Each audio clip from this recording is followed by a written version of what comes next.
우리에게 주신 하나님의 말씀은 마가복음 4장 1절부터 9절의 말씀입니다. 마가복음 4장 1절부터 9절. 마가복음 4장. 저 한 절, 여러분 한 절 이렇게 읽도록 하겠습니다. 예수께서 다시 바닷가에서 가르치시니 큰 무리가 모여들거든 예수께서 바다에 떠있는 배에 올라 앉으시고 온 무리가 바닷가 육지에 있더라. 이에 예수께서 여러 가지 가르치시니 그 가르치시는 중에 그들에게 이르시되 들으라, 씨를 뿌리는 자가 뿌리러 나가서 더러는 길가에 떨어짐에 새들이 와서 먹어버렸고 더러는 흙이 얕은 돌밭에 떨어짐에 흙이 깊지 아니하므로 곧 싹이 나오나 해가 돋은 후에 타서 뿌리가 없으므로 말랐고 더러는 가시떨기에 떨어짐에 가시가 자라 기운을 막음으로 결실하지 못하였고 더러는 좋은 땅에 떨어짐엔 자라 무성하여 결실하였으니 30배나 60배나 100배가 되었느니라 하시고 같이 읽읍시다. 또 이르시되 들을 귀 있는 자는 들으라 하시니라. 주님이 주신 말씀입니다. 주님께 감사드립니다.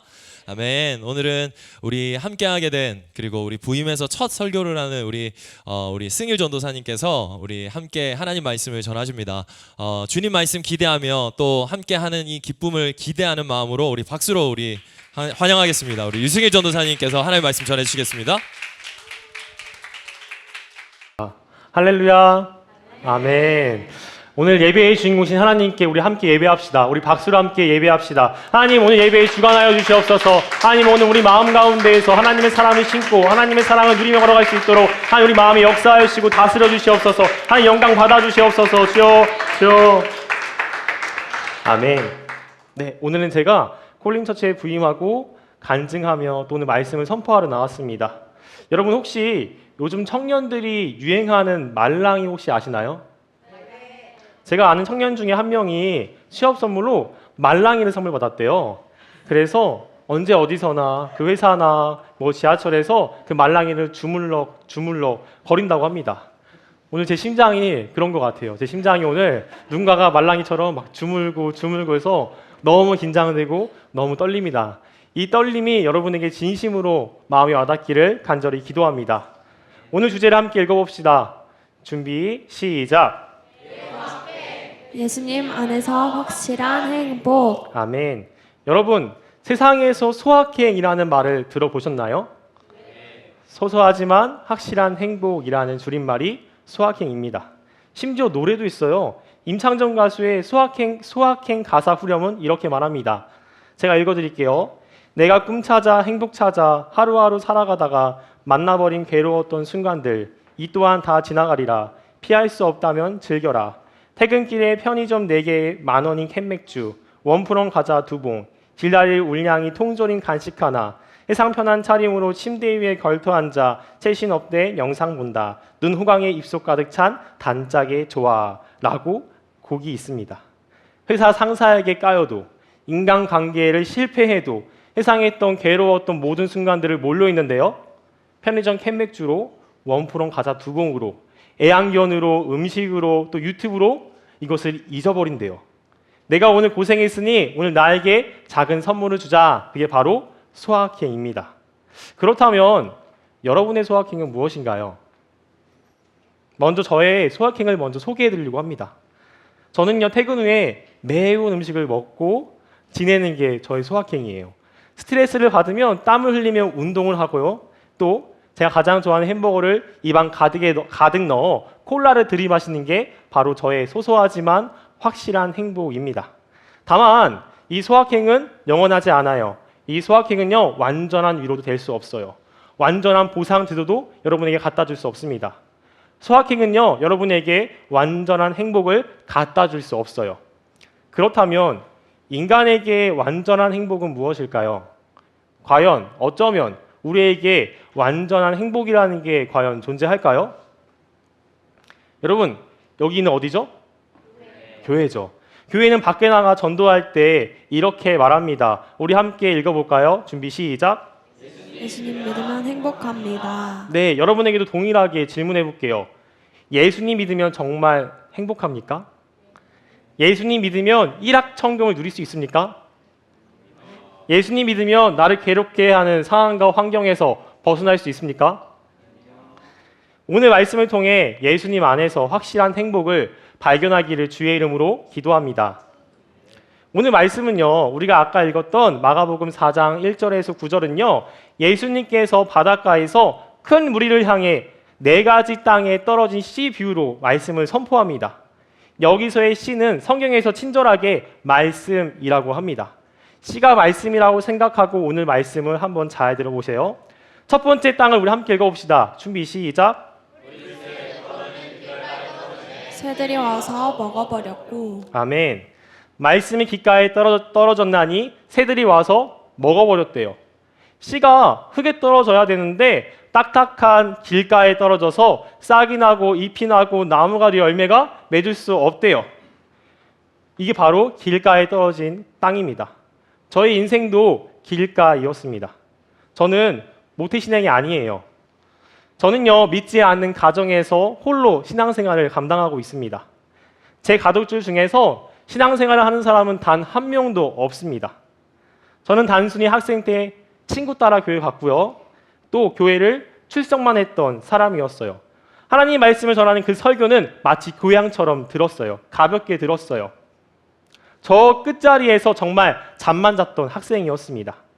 제 바탕은요, 완전 그냥 딱딱한 길가이었어요. 그런데 이 딱딱한 길가가 부드러워진 흙으로 옮겨지는 사건이 생깁니다. 그 사건이 바로 사랑입니다. 저희 바탕에는 사랑이 없었어요. 어쩌면 그 사랑을 본 적도 경험한 적도 없었어요. 왜냐하면요, 저는 이혼 가정으로 부모의 사랑을 깨지는 것을 눈으로 보고 삶으로 답습했기 때문입니다. 여러분, 결혼은 사랑을 전제하죠. 저희 부모님은 서로 사랑해서 많은 사람들 앞에서 백년 가약을 약속했어요. 하지만 제 초등학교 4학년 때 이혼을 하게 됩니다. 뭐 저희 부모님뿐일까요? 오늘 이 세대는요, 이혼이 정말 흔한 일이 되어버렸습니다. 그들이 이혼하게 된 이유는요, 흔한 성격 차이, 흔한 경제 문제, 흔한 이성 문제 등등이 있습니다. 그런데 가장 중요하고 본질적인 이유가 뭔지 아십니까? 그들이 처음 사랑을 잃어버렸기 때문입니다. 서로 사랑하는데 너가 옳다, 내가 옳다 싸움이 문제가 될까요? 서로 사랑하는데 다른 남자, 다른 여자가 과연 눈에 들어올까요? 서로 사랑하는데 돈이 없어서 사내만의 싸움이 문제가 될까요? 오히려 서로 사랑하기에 어떻게든 서로 살아가려고 몸부림칠 것입니다. 서로의 성격을 인정하며 서로 져주며 돈이 아무리 없을지언정 어떻게든 서로 살아가려고 부대끼며 살 것이에요. 이게 바로 사랑입니다. 이 사랑을 말로 다 표현할 수 없어서 성경은 사랑을 이렇게 말합니다. 우리 함께 읽어봅시다. 준비 시작. 사랑하지 아니하는 자는 하나님을 알지 못하나니 이는 하나님은 사랑이시니라. 아멘. 여러분, 저는요, 그 사랑을 믿지 않았습니다. 여러분, 하나님이 저를 정말 사랑한다면 이런 가정에 저를 보내주셨을까요? 앞서 말한 대로 저는 이혼 가정, 한부모 가정에서 태어났습니다. 이 한부모 가정의 특징 중 가장 큰 특징은 어린이가 어른이가 돼요. 쉽게 말해 빨리 철들어요. 왜냐하면요, 한쪽 부모님의 자리를 누군가는 대체해야 합니다. 그게 바로 저였고 저는 엄마의 자리를 대체했습니다. 초등학교 4학년 때부터 집안일을 했어요. 뭐 설거지, 빨래, 뭐 밥 짓는 것까지 다 했습니다. 못하면요, 욕을 먹으면서까지 해야 했어요. 고등학생 때는요, 서빙 아르바이트를 했습니다. 당시 학생 신분이라 저를 받아주는 곳이 없었어요. 그래서 인터넷을 찾다가 정말 그 부자 동네인 강남에 위치한 웨딩홀에서 친구와 함께 웨딩홀 아르바이트를 시작합니다. 당시 시급이 5,000원이었어요. 너무 짜죠? 그렇게 평일에는 학교에 가서 공부를 하고요. 아니죠. 잠을 자고요. 또 주말에는 첫 차를 타서 일을 하고 막차에 내려 집에 갔습니다. 이게 저의 일상이었어요. 그때 돈을 모으는 재미가 정말로 값지더라고요. 내 피와 내 땀을 흘려서 돈을 버는 게 정말 값지더라고요. 그런데 그렇게 값지게 벌었던 돈을, 그 첫 월급을 누구한테 뺏긴지 아시나요? 아버지께 뺏깁니다. 당시 저희 집은 가난했어요. 아버지의 보증으로 인해 빌라에서 하루아침에 반지하에 내려가고요. 거기서 많은 것들을 경험합니다. 빚쟁이가 찾아와 아빠 어디 있냐 하며 문을 두드리고요. 영화에서 드라마에서 봤던 그 빨간 딱지는요, 저희 온 집안이 곱고 보이게 보였어요. 저는 어릴 때부터 쪽팔려서 친구를 집에 초대하지 못했습니다.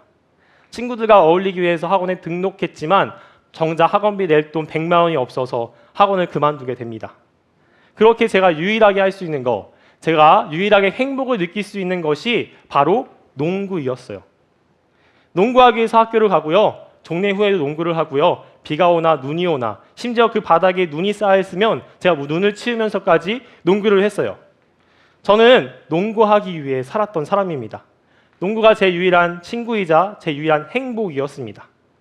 그래서 그런지 하나님께서 하나님께서 저를 농구로 전도하더라고요. 저기 앞에 앉아있는 친구가 제 소꿉친구인데 카톡에 장문의 카톡을 보냅니다. 승일아, 우리 교회에서 외부 수련회가 있는데 거기서 농구대회가 있대. 심지어 상금도 있대. 우리 함께 상금 타서 맛있는 거 먹자라고 저를 전도하는 거예요. 그래서 저는 그때 농구에 눈이 돌아가가지고 오케이 하고 바로 갔습니다. 제가 상금 땄을까요? 상금 땄을까요? 상금 땄습니다. 무려 2등을 하고 7만 원을 받고 제가 살아갑니다. 그런데 그때 당시에 담당 교육자께서 저에게 이렇게 말하더라고요. 우리 이 돈으로 교회에서 맛있는 거 먹자. 그러니 다음 주에 교회 와 라고 하는 거예요. 저는 속으로 생각합니다. 아, 이건 상술이다 라고 생각하고 끝내 저는 교회를 가지 않았습니다. 그렇게 주말에는 웨딩홀에서 돈을 보고요. 또 한 달에 한 번 저 친구 따라서 교회에 출석한 사람이 저였습니다. 그리고 생각지 못하게 딱 한 번 성경책을 읽고 아, 성경책은 믿을만 하구나 라는 사건이 생깁니다. 그 구절을 제가 읽어드릴게요. 너는 사람과 더불어 손을 잡지 말며 남의 빚에 보증을 서지 말라. 여러분, 저희 집이 보증을 망했잖아요. 보증으로 망한 자에게 이거는 정말로 아멘입니다. 그때부터 저는 아, 성경은 정말 믿을만 하구나라고 마음을 조금씩 열었어요. 그 이후로부터 저는 믿음은 없었지만 그냥 교회에 출석만 했던 사람이 바로 저였습니다. 이것이 길가에 떨어진 땅입니다. 열매 없는 땅입니다. 믿음은 없지만 교회만 출석하는 사람이 바로 길가에 떨어진 땅입니다.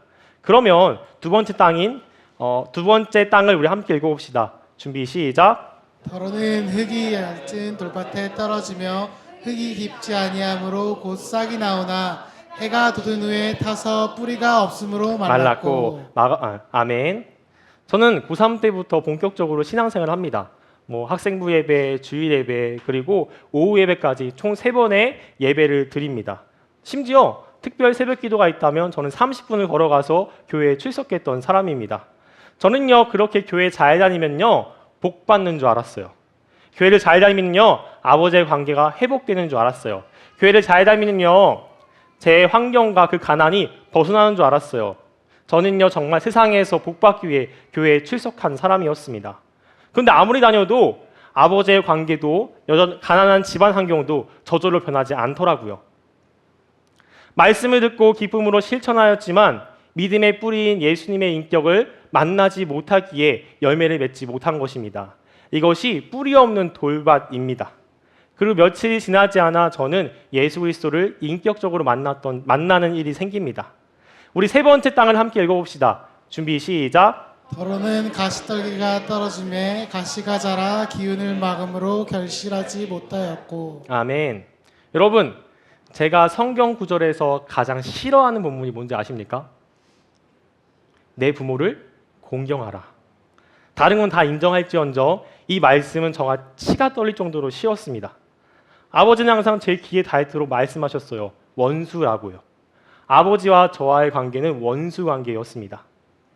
하지만 저는 아버지께 반항 한번 하지 못합니다. 왜냐하면요, 제가 지금도 덩치가 이렇게 큰데 저희 아버지의 덩치는 저의 1.5배 더 크십니다. 손은 얼마나 크신지 정말 한 대 맞으면 입원할 정도로 정말 무서웠습니다.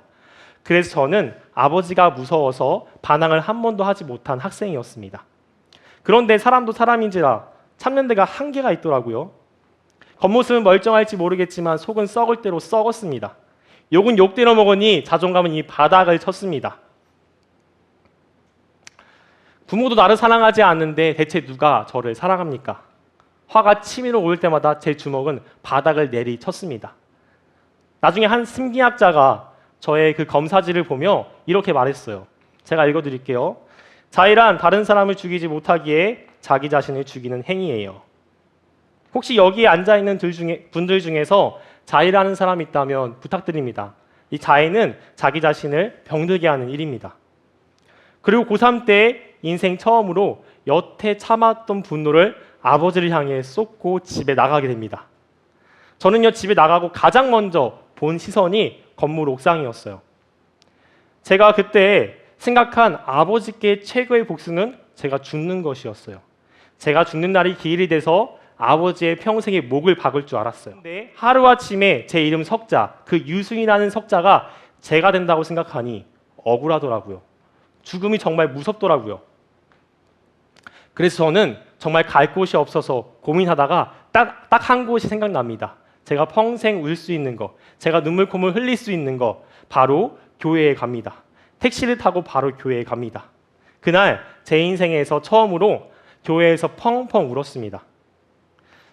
그날이 금요일이었는데 금요철야 찬양 때 예수님의 인격과 저의 인격이 마주쳤을 때 하나님을 만났습니다. 찬양 가사는 이렇게 말했어요. 나 주와 함께 죽고 또 주와 함께 살리라. 이 가사가 마치 저에게 이렇게 들렸어요. 승일아, 너가 가치 없다고 말하는 그 생명 나에게 줘. 내가 살게. 그리고 저는 하나님께 서원 고백했습니다. 하나님 가지세요. 제가 똥이라고 생각하는 이 가치, 이 생명 하나님께 드리겠습니다. 하나님 가지세요. 쓰세요. 제가 하나님을 위해 살아가겠습니다. 라고 하나님께 서원 고백합니다. 이 은혜가 무엇인지 몰랐는데 성경을 읽다가 알게 되었습니다. 바로 속량의 은혜입니다. 우리 디도서 2장 14절에 함께 읽어봅시다. 준비 시작. 그가 우리를 대신하여 자신을 주심을 모든 불법에서 우리 속량하시고 우리를 깨끗하게 하사 선한 일을 열심히 하는 자기 백성이 되게 하려 하심이라. 아멘. 그날 이후로 저는 180도 정말 다른 사람으로 변합니다.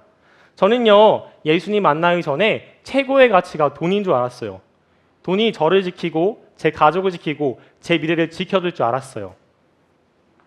관계도 마찬가지였습니다. 인간관계도 저에게 이득이 되는 사람이라면 어떻게 붙어 있으려고 어떻게든 잘해보려고 노력했어요. 하지만 손해보는 관계라면 밀어내고 무시하고 방관했습니다. 세상은 원래 그런 거야 라며 그 사람을 무시하고 방관했어요. 그런 물질 중심적인 제가 예수님 만나고 영혼 중심적인 사람으로 변합니다. 한 영혼이 배고프다면 지갑을 스스럼 없이 열었고요. 한 영혼을 만나기 위해서 제 단어로, 제 간증으로 전도지를 제작해서 스피커를 들고 제 전도지를 들고 그 하나님을 만났던 사건들을 전하고 또 전도지를 전했습니다. 복음을 들고 나갔더니 많은 사람들이 저에게 이렇게 말합니다. 통일교 다니시는 어르신께서는 예수님은 성인군자야, 예수님은 신이 아니야 라고 말씀하셨고요. 중년의 어르신은 너 그 시간에 공부해, 너 공부해야지 라고 말씀하셨어요. 그런데 저는 그 소리가 들리지 않았습니다. 저는요, 공부보다 예수님이 중요했고요. 저는요, 논리적인 어떤 사고보다 예수님 아는 것이 최고의 가치라고 생각했어요. 그냥 진짜 예수가 진짜 예수 바보가 되었습니다. 학교에 쉬는 시간에는 성경책을 피는 정말 미친놈이 되어버렸습니다. 저에게 인생책이 하나가 있는데 그 인생책에서 이렇게 말합니다. 우리 함께 읽어봅시다. 준비 시작. 천국의 큰 축복 중 하나는 이 땅에서 천국을 맛본다는 것이다. 영원한 것을 얻고자 영원할 수 없는 것을 버리는 자는 바보가 아니다. 학생에게 영원한 것을 얻고자 성적, 인기, 게임을 버리는 것은 바보가 아닙니다. 부모에게 영원한 것을 얻고자 다른 부모와 또는 다른 자녀와 비교, 체면을 버리는 것은 바보가 아닙니다. 직장인에게 영원한 것을 얻고자 연봉, 승진, 직급을 버리는 것은 바보가 아닙니다. 우리 세상 못지게 함께 선포합시다. 준비 시작. 나에게 영원한 것을 얻고자 내가 땀 흘렸던 노력들을 버리고 예수를 선택하는 것은 바보가 아닙니다. 아멘. 저는요, 6년 동안 땀 흘렸던 어쩌면 가장 현실적으로 가난에 벗어날 수 있는 가장 안정적인, 가장 전문직인 항공정비사를 버리고 예수님을 전하는 사역자로 선택합니다. 예수님보다 세상의 염려나 큰 욕심이나 유혹이 있다면 그거는 가시떨기 땅입니다. 그런 가시떨기 땅에는요 열매를 맺지 못합니다. 우리 이제 마지막 땅 함께 읽어봅시다. 준비 시작. 더러는 좋은 땅에 떨어짐에 자라 무성하여 결실하였으니 30배나 60배나 100배가 되었느니라 하시고. 아멘. 여러분 오늘 말씀의 핵심은 좋은 땅이 되어야 합니다. 길가도 아니고요 돌밭도 아니고 가시떨기 땅이 되어서는 안 됩니다. 우리는 좋은 땅이 되어야 해요. 성경은 친절하게 이 좋은 땅이 무슨 뜻인지 친절하게 설명합니다. 제가 읽어드릴게요. 좋은 땅에 있다는 것은 착하고 좋은 마음으로 말씀을 듣고 지키어 인내로 결실하는 자니라. 아멘. 여러분 좋은 땅은요 착하고 좋은 마음으로 말씀을 듣고 말씀을 잘 지키어 인내, 참음, 견디는 자가 좋은 땅이에요. 쉽게 말하면 착한 사람이 좋은 마음으로 선한 행동을 할 때 복 받는다고 말해요. 여러분 만약 착한 사람만이 복을 받는다면요 저는 복 받기는 글러먹었습니다. 복을 받을 자격이 없습니다. 그 이유는요 제 인격과 예수 그리스도의 인격이 마주쳤을 때 저는 이렇게 고백했습니다. 하나님, 저는 죄인입니다. 저는 살인을 한 적이 없어요. 하지만 마음속에 아버지를 포함한 수많은 사람들을 칼로 죽인 살인자입니다. 저는요 간음을 한 적이 한 번도 없어요. 하지만 마음속으로 이미 수많은 사람들을 무시하고 피해를 끼치는 음란한 자였습니다. 저는요 도둑질을 한 적이 없어요. 하지만 하나님의 영광을 훔친 도둑놈이었습니다. 여러분 이것을 율법으로 적용한다면요 돌로 쳐맞아야 정말 죽어마땅해야 할 죄인입니다. 그런데 그 죄를 예수님이 짊어지셨대요. 죄는 제가 지었는데 그 형벌은 예수님이 짊어지신대요. 이것을 성경에서 말하는 희생입니다. 저는 죄인이지만 예수 그리스도의 희생으로 말미암아 하나님이 저를 착한 사람으로 여겨주신대요. 이것이 복음입니다. 이 복음을 오늘 말씀 농사로 얘기하면요 바로 경작하면 됩니다. 경작은 이런 겁니다. 함께 읽어볼까요? 준비 시작. 땅을 갈아서 농사를 지음. 농부가 왜 경작할까요? 열매를 맺지 못하는 장애물을 걸러내기 위함이죠. 열매를 맺기 위해 길가에 있는 씨를 흙으로 옮기시고요. 그게 돌이 있다면 빼내시고 가시떨기가 있다면 제거합니다. 이게 바로 경작입니다. 여러분, 저의 마음은 길가이고 저의 마음은 돌밭이었고 가시떨기였습니다. 세상에서 복받기는 정말 글러먹은 땅이죠. 가난은 벗어날 수 없고요. 마음의 상처는 치유할 수 없어요. 가족도 저를 원수라고 하는데 대체 누가 저를 사랑합니까? 또 사랑받지 못하는 제가, 저 스스로 사랑하지 못하는 제가 대체 누구가 누구를 사랑합니까?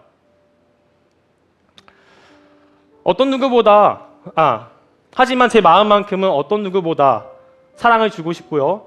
어떤 누구보다 통장에 돈이 없을지언정 사랑을 주고 싶어요. 어떤 누구보다 마음 부자이고요. 어떤 누구보다 예수님만 있으면 행복한 사람입니다. 예수께서 길가에 있는 저를 부드러운 흙으로 옮기셨어요. 손수 돌을 빼내시고요. 손수 그 가시떨기를 제거해 주셨어요. 상황과 환경은 여전합니다. 여전히 가난하고요. 여전히 이혼 가정이 있고요. 여전히 잘난 곳 하나 없습니다.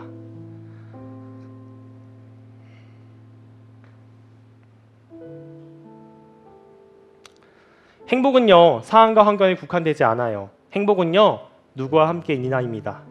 예수님과 함께하기 위해서 우리는 예수님 마음으로 경작해야 합니다. 빌립보서 2장 5절 8절을 함께 읽어보겠습니다. 준비 시작. 너희 안에 이 마음을 품으라. 곧 그리스도 예수의 마음이니 그는 근본 하나님의 본체시나 하나님과 동등됨을 취할 것으로 여기지 아니하시고 오히려 자기를 비워 종의 형체를 가지사 사람들과 같이 되셨고 사람의 모양으로 나타나 자기를 낮추시고 죽기까지 복종하셨으니 곧 십자가에 죽으심이라. 아멘. 여러분 제가 그렇게 싫어했던 내 부모를 공경하라 라는 말은요 제가 선택하는 것이 아니더라고요. 나를 사랑하사 나를 위하여 십자가에 죽으신 예수님의 명령이었습니다. 그렇게 예수님께서 제 마음을 경작하니 제가 비로소 아버지가 보였습니다. 아버지도 아버지가 처음이기에 아들을 사랑하는 방법을 몰랐습니다. 아버지가 집을 지킬 수 없기에 모진 말로 그 아들을 강하게 키워 집을 지키게 했습니다. 다른 사람에게 엄마 없다는 소리 안 듣기 위해서 자기가 스스로 열심히 발로 뛰신 분입니다. 저희 가족을 먹여 살리기 위해서 자기 자신을 버리신 분이 저희 아버지입니다. 저희 아버지는 예수님이 믿지 않으세요. 하지만 저한테만큼은 정말로 작은 예수님입니다. 저에게 상황과 환경은 여전합니다. 하지만 바뀐 것이 있다면 이 지저분한 마음이 예수님의 마음으로 경작되는 것입니다. 내가 그것을 내기 위해서 몸부림치는 것입니다. 이것이 어떤 누구보다 바꿀 수 없는 확실한 행복입니다. 돈이 아니라, 친구가 아니라, 자녀가 아니라, 나의 상황과 환경이 아니라 오직 예수님 안에서 확실한 행복을 누리고 그 행복을 서로 주고받는 우리 콜링 처치가 되기를 간절히 기도합니다. 마지막으로 한 가지 딱 부탁드릴게요. 저는요, 다음 세대 교육자입니다. 오늘 이 설교가 저에게 정말 귀한 일입니다. 흔한 일이 아니거든요. 그래서 여러분에게 간곡히 부탁드립니다. 어떤 드라마에서 이런 대사가 나와요. 제가 읽어드릴게요. 자식은 부모의 등짝을 보고 자랍니다. 우리가 예수님 마음으로 경작하지 않으면요, 우리 콜링 틴즈 다음 세대는요, 아무리 교회를 다녀도 행복하지 않을 거예요. 다음 세대는 우리의 삶을 보고 자랄 것입니다. 우리 마음에 길가가 있다면, 우리 마음속에 돌이 있다면, 우리 마음속에 가시떨기가 있다면 부디 부탁드립니다. 다음 세대를 위해서라도 치열하게 경작하십시오. 그 경작권은 내가 지는 것이 아니라 예수님께 드립시오. 그리하여 우리 콜링 처치가 30배, 60배, 100배의 복을 누리는 우리가 되기를 원합니다. 이것을 주의 이름으로 확실하게 고백하고 확신합니다. 우리 함께 그 마음 다해 우리 하나님께 찬양합시다.